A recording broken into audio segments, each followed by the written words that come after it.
Ito, sa wakas, nagsalita na ang Pangulong Marcos Jr. Response, may matindi siyang resback kay BP Sara, yung mga active threat kuno na binitawan ni BP Sara sa buhay ng Pangulong Marcos, First Lady at Speaker Martin Romualdez. Okay, pakinggan natin ang pahayag ng Pangulo at bigyan natin ng reaksyon. Mga pahayag na narinig natin itong mga nakarang araw. Nandyan ang walang pakundangang pagmumura at ang pagbabanta ng planong ipapatay ang ilan sa atin. Kung ganun na lang kadali ang pagplano sa pagpatay ng isang presidente, paano pa kaya ang mga pagkaraniwan na mamamayan? Yang ganyang kriminal na pagtatangka ay hindi dapat pinapalampas. Yan ay aking papalagan. Okay, stop muna tayo.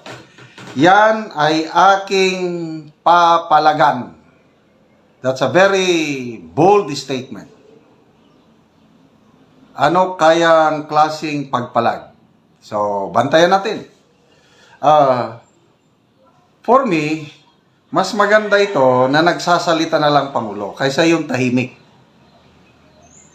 Dapat sa mga pagkakataong ganito, magsalita siya palagi. Hindi yung palagi na lang tahimik. So, yan ay papalagan ko. Ano kaya? Pailan nila ng kaso si BP Sara? O kaya tuluyan na nilang sampahan ng impeachment? Maraming formas yung papalagan ko. So, talagang umiinit na ang laban sa politika. Democratic country, we need to uphold the rule of law. Bilang pinuno ng Executive Department at lahat ng mga nanunungkulan sa pamahalaan ay may... Yun, bilang pinuno ng Executive Department. Wow! Sana tuloy-tuloy na ito yung i-exert niya yung kanyang powers na talagang siya yung pinuno. Bakit yung Speaker of the House na ang dami niya nang ginagawa na dapat gawain ng Executive Department? Pakisagot ko no, ang pagbibigay ng ayuda, kaninong trabaho yan? Di ba Executive Department? Bakit ang Speaker of the House ang nandyan palagi present basta magbigay ng ayuda? Basta, ang dami nang ginagawa ng Speaker of the House na yung mga nababasa kong comments, sinasabi na ang nagpapatakbo, perception ito perception ng mga netizens na nababasa ko sa comments. Bakit hindi mapigilan si Speaker Martin Romualdez sa paggawa ng mga gawain na hindi naman niya dapat ginagawa? Gawain sana ng Executive Department. Grabe. Kung totoo yung mga lumabas na balita, allegation, hindi naman nila sinasagot Si Atty. Trixie Angeles nagbigay ng informasyon tungkol nito. Si Maharlika nagbigay ng impormasyon na pumasok na ang ICC. Sinong nag-asikaso? Allegedly, si Speaker Martin Romualdez. Sabi ni Atty. Trixie, walang mukha, walang authority, wala bang, anong tawag doon? Ang dapat makiharap sa mga ICC, ang presidente lang. Siya ang may international standing. Bakit Speaker of the House? So, sana gawin po ng Pangulo yung kanyang trabaho. Siya ang pinuno ng executive at huwag niyang pabayaan na may makialam. Sinumpaang tungkulin, natutup din at pangangalagaan ang konstitusyon at ang ating mga batas. Kaya hindi pangangalagaan ang konstitusyon. Bakit yung nangyari, yung charter change na Perma Kunuhay. O anong nangyari sa pagpapapirma na yun pala, may halong konting, pinapirma ang mga tao na hindi nila alam yung pinipirmahan nila, yun pala charter change na.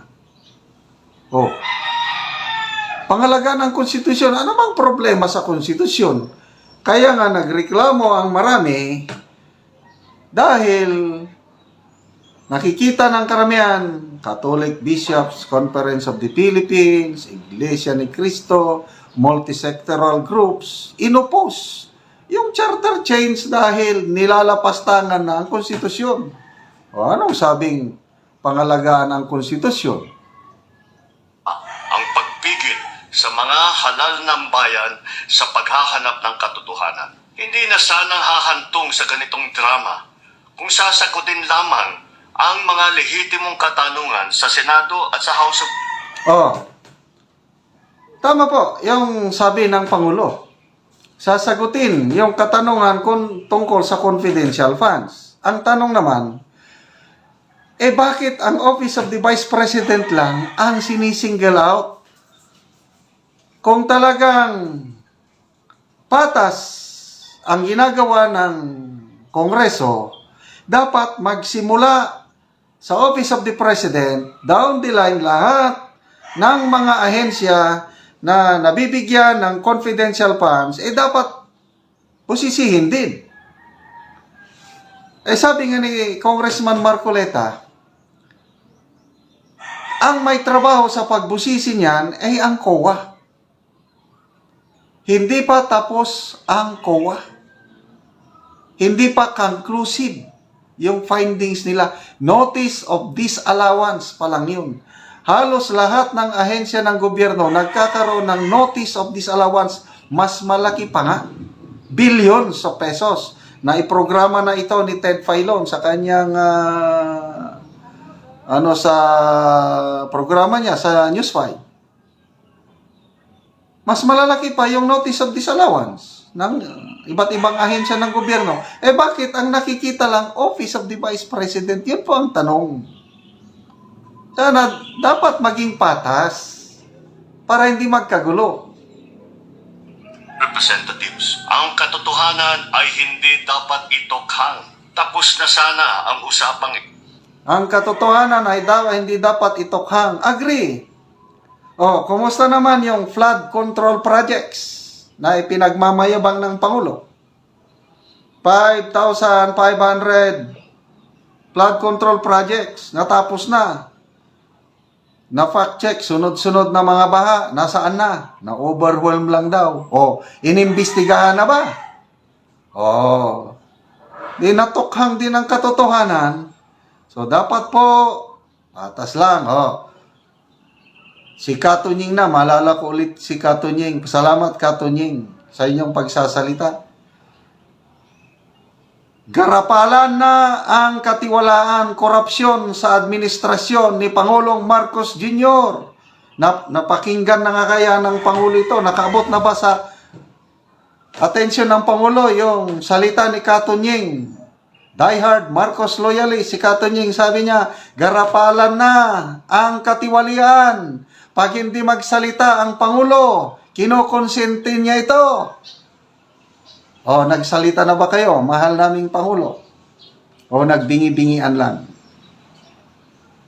So, okay lang yun. Kung may violation sa paggastos ng confidential funds ng Office of the Vice President, parusahan sila.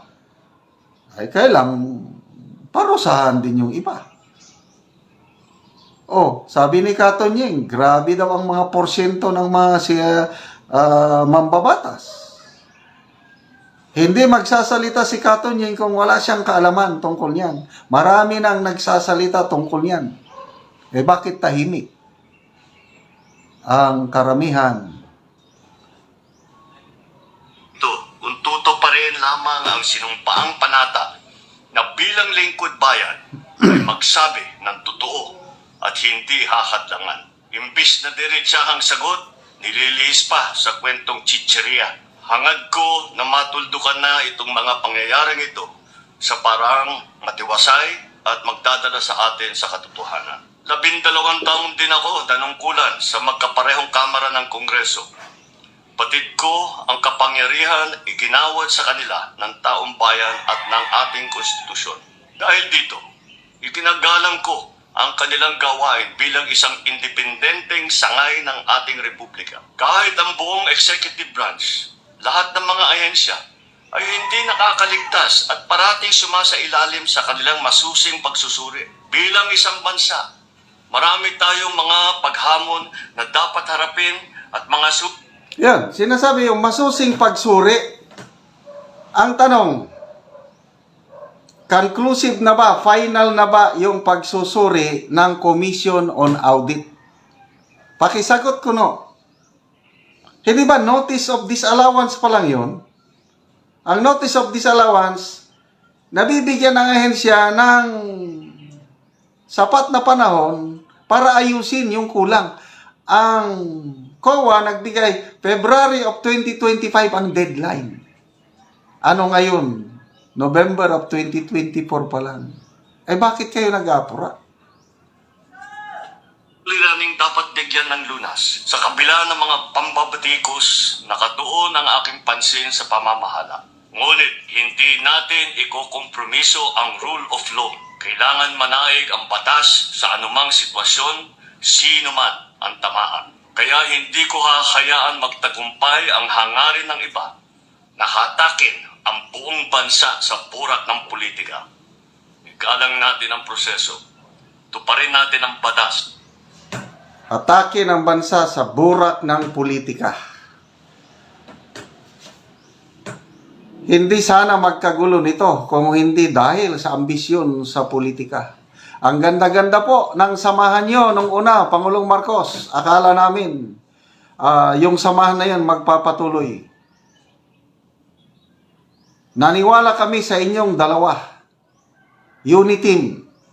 Kaya binoto namin kayo. Kaya anong nangyari? Nasira po yung samahan ninyo dahil sa politika. Ano yung politika na yon? Merong tao na malapit sa inyo na gustong-gustong magpresidente at siya po ang dahilan nitong lahat. Yun po, kung gusto nyong matuldukan, makontrol yung tao na yon, kaya kung tatahimik lang yon, may pag-asa pa na magkabalikan, matiwasay ang pamumuno sa ating bansa. Habang nandyan yung tao na yan, magugulo, hindi ito matutuldukan.